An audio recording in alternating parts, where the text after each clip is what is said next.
I don't know if you've heard, but subversive, low-budget indie cult classic Barbie has just saved cinema. The studios have learnt their lesson. The decade plus of stupid, infantilizing, corporate, childish superhero movies is over. How about 100 million trillion toy movies for adults?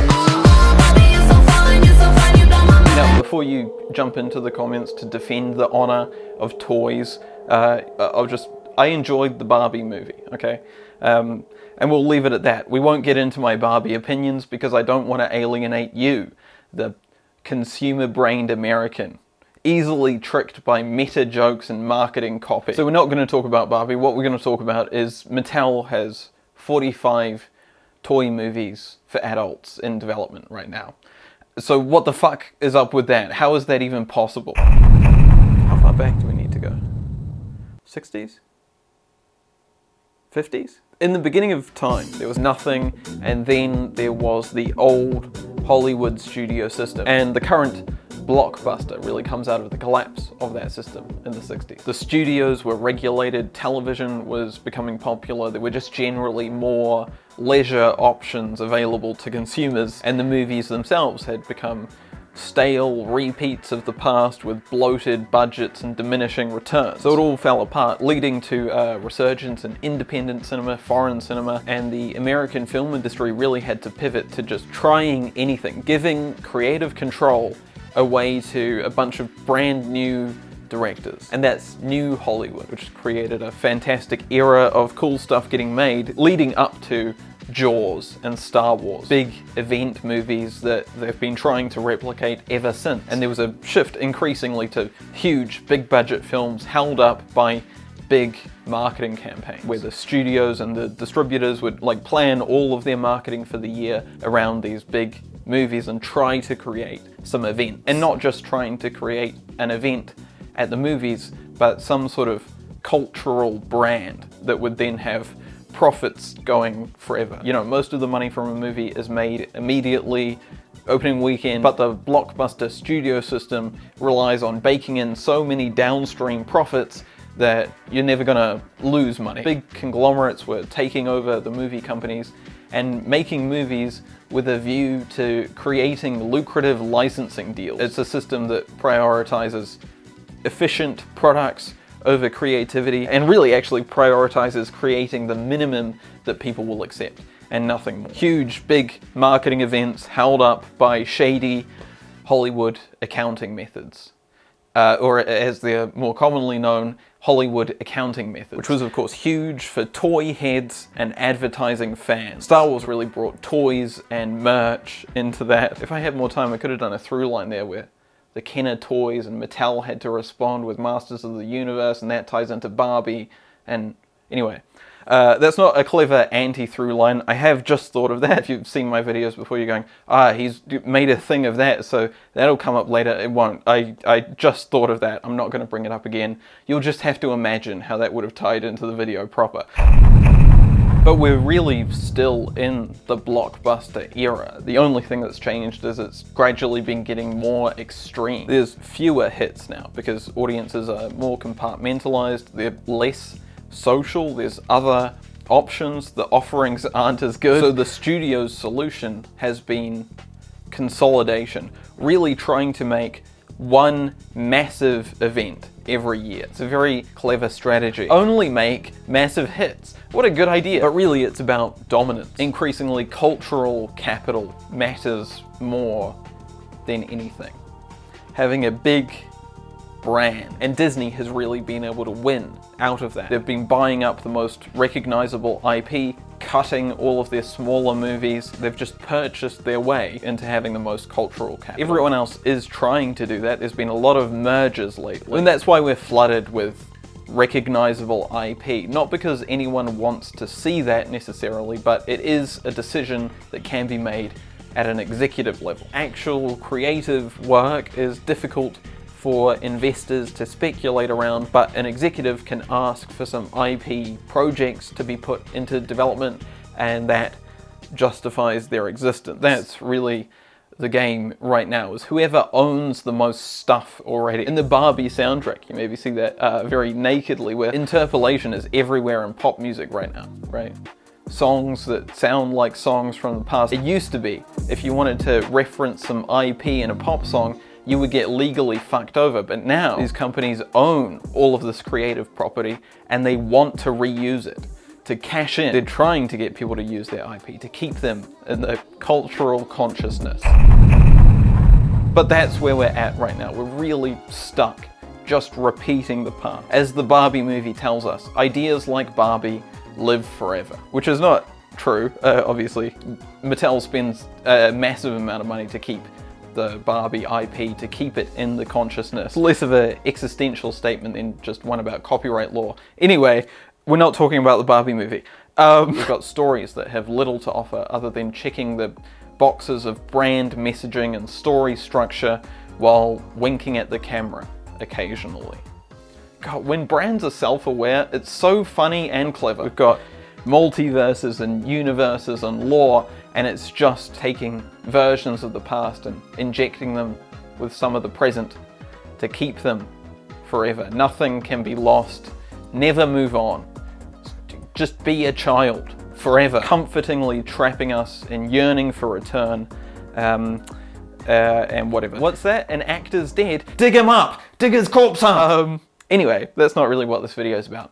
Check out Caleb Gammon's Cybergunk episode 6. But then, of course, streaming came along. I'll cover this off quickly, but if you've seen my videos before, you probably have the entire timeline of this down. But there were low interest rates, which enabled the tech business model where you're not reliant on selling products or making profit. It's just all about dominating a space by hemorrhaging money. Again, it's all about branding and cultural capital, generating shareholder value through hype. Just throwing money away and releasing fake numbers. Basically, like if you take a scam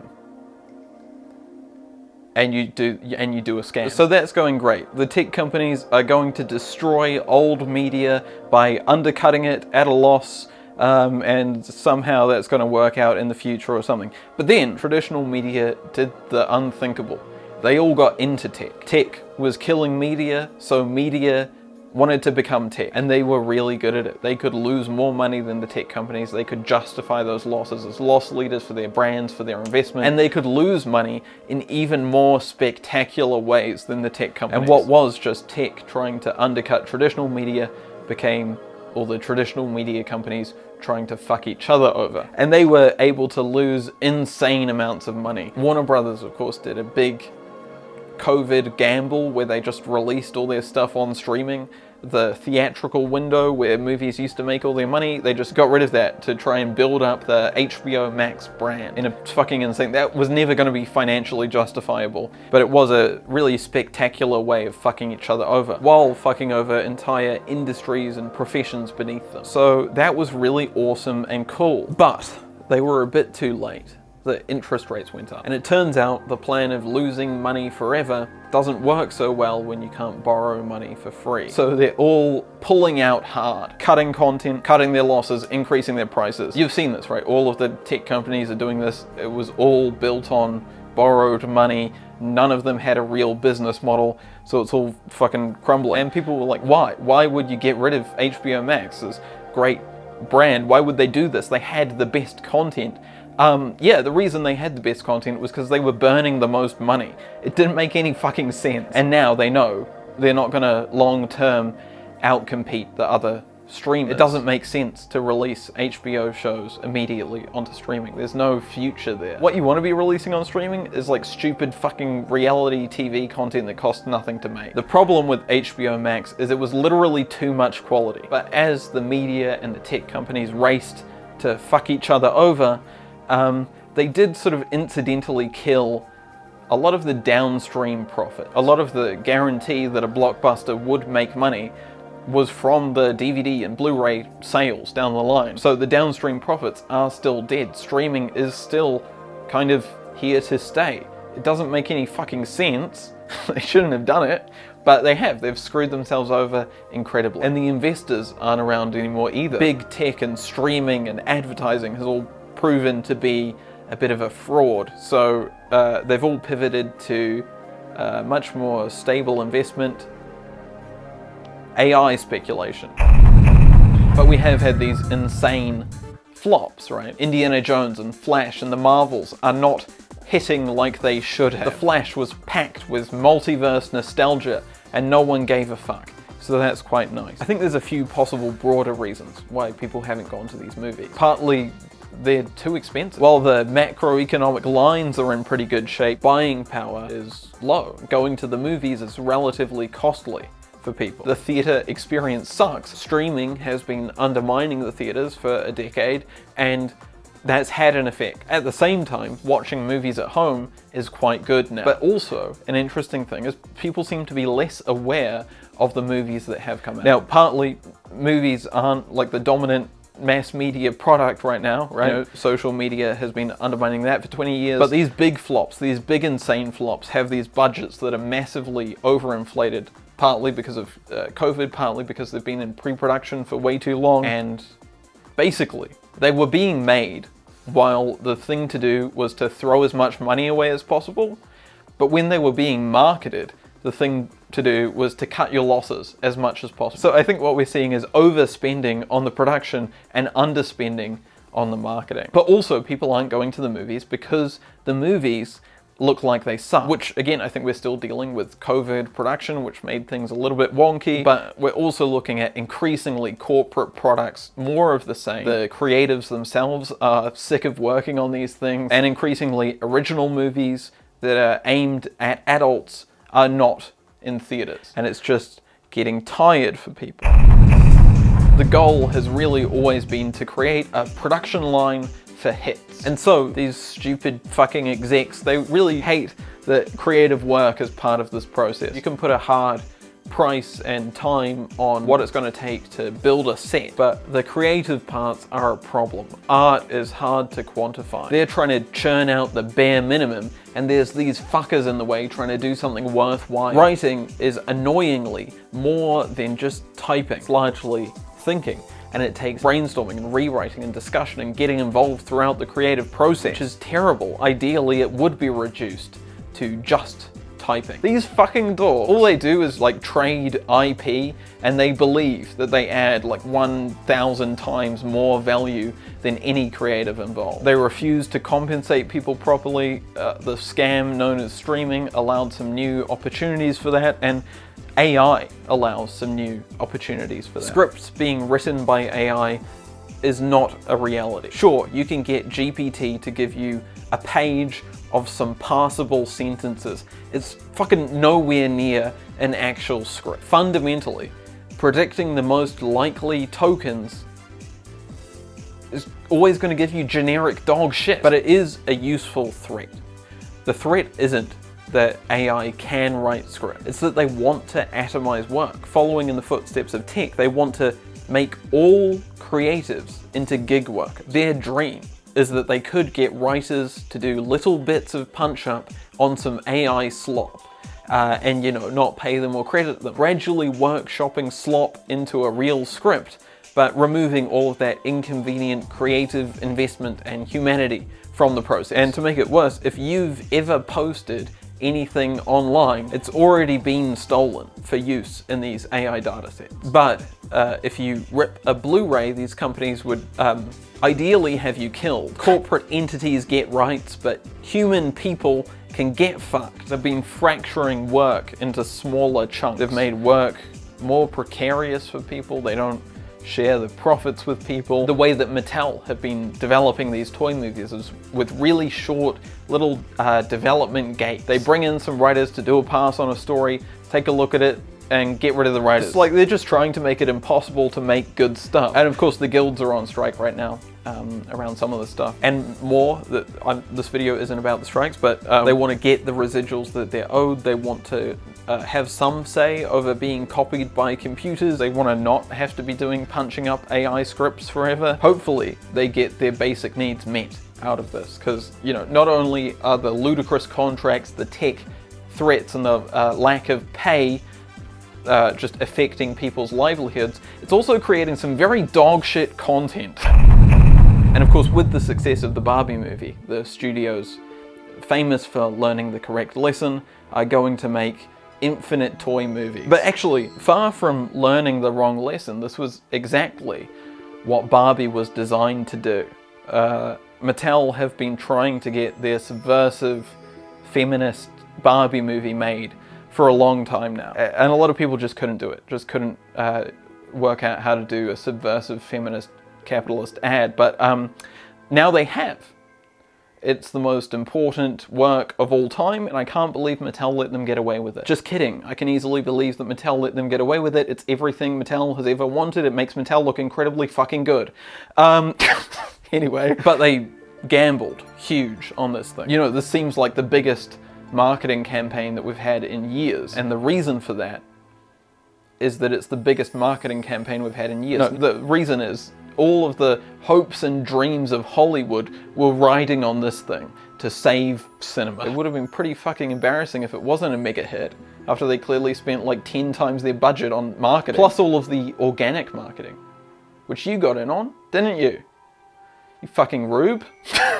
you idiot. But the marketing sold people on this idea of it being a breath of fresh air, a creative work, on the auteurism. A lot of people who'd never heard of Greta Gerwig were excited about this movie because it was made by Greta Gerwig. Everyone knows that this is a legitimate creative work and not just a cash-in IP project, because that's what the marketing told us. The creative freedom of this advertisement was advertised to us. But it's worked spectacularly. It's the best piece of brand rehabilitation I've ever seen. It's really incredible. It is an advertisement. Everyone can see that it's an advertisement, but also it comments on doing an advertisement. You know, it's doing an ad while subverting doing an ad, and in doing so it becomes the most effective ad possible. Not for toys. It's not an ad for toys, it's an ad for Mattel, the corporate entity. It's perfect. Doing the thing while subverting the thing, lampshading its own criticism to make it immune to criticism, like I do. See? I just flagged that up, so now you can't criticize me for being hypocritical about lampshading my own criticism. And now you can't criticize me for lampshading being hypocritical about lampshading my own criticism, because I just did that as well. And now, whatever, we both know I could keep going with that forever. We don't have the time. But, you know, Barbie feels like a one-off event. The J.J. Abrams gritty Hot Wheels, the A24 Barney, or Lena Dunham's Polly Pocket. I can't imagine the endless toy movies actually works for people because of my relentless optimism. But the interesting thing is, they don't have to work. Or at least they don't have to work as much as the rest of the blockbusters because of downstream profit. One of the ways that Marvel has been able to weather the waves of superhero fatigue and dying physical media is through their branding and marketing. You know, the goal of those movies is to keep the brand in the public imagination. They have so many products to sell. It's not really about selling the movie, it's about selling all of their products. And that's been going really well for them. So well that it's actually been eating into Mattel's profits. So a toy production company making movies makes a lot more sense. They still have some downstream profit. But it's not just about toys. Barbie isn't just a commercial selling toys to kids, though of course plenty of Barbie toys have sold out now, but really most of their money is probably coming from licensing rather than the toys themselves. It's about selling adults on Mattel branding. It's not about selling toys to kids. And holy fuck is that working. It's a revolutionary movie. It's going to create a lot of corporate profit. So, you know, we'd hope that the lesson learned from the Barbie movie would be to make more creative gambles, like the Barbie movie is, I guess. But I think that's why people are excited about it, and I think that's why Oppenheimer is going over well too. But you know, Hollywood is never going to learn the right lesson. Getting excited about the box office as if it's like a sport is fucked. Nothing good will ever come from box office success. The lesson learned from Barbie is going to be more toy movies, more nostalgic IP projects, and maybe you release it alongside something with a slightly different demographic target. Despite the recent big flops, the big hits recently have all been nostalgia bait. Avatar 2 tapped into the audience who was nostalgic for the first Avatar. Sort of accidentally, they just took too long to get it made, but that is what it did. I was content imagining that the Super Mario Brothers movie for kids was watched by kids, but I looked it up for this, and hauntingly, it wasn't. Guardians of the Galaxy 3 taps into nostalgia for the first one. The recent Transformers also had a massively older audience, which is insane. And Barbie, obviously, taps into nostalgia. It's aimed squarely at 20 to 30-year-olds, infantilized 20 to 30-year-olds who still have to think about toys all the time because they've been stunted by market forces. My age bracket is stuck doing stupid shit like posting internet videos about toy movies on dying platforms. I'm not here to talk about the Barbie movie. I think the real lesson from this is not what the studios do or tell us, but there is a hunger for actual creative work, and the market has diverged so far from what people actually want to see, from supporting creative work. And maybe the lesson is that you should support me and pay me to make content. See, I'm subverting the thing while doing the thing. I can't believe I let me get away with it. Isn't that clever? What? No, it isn't. I pushed it too far and it's just off-putting. Oh, fuck you. What's that? If I'd left it at just off-putting, that actually would have won you back.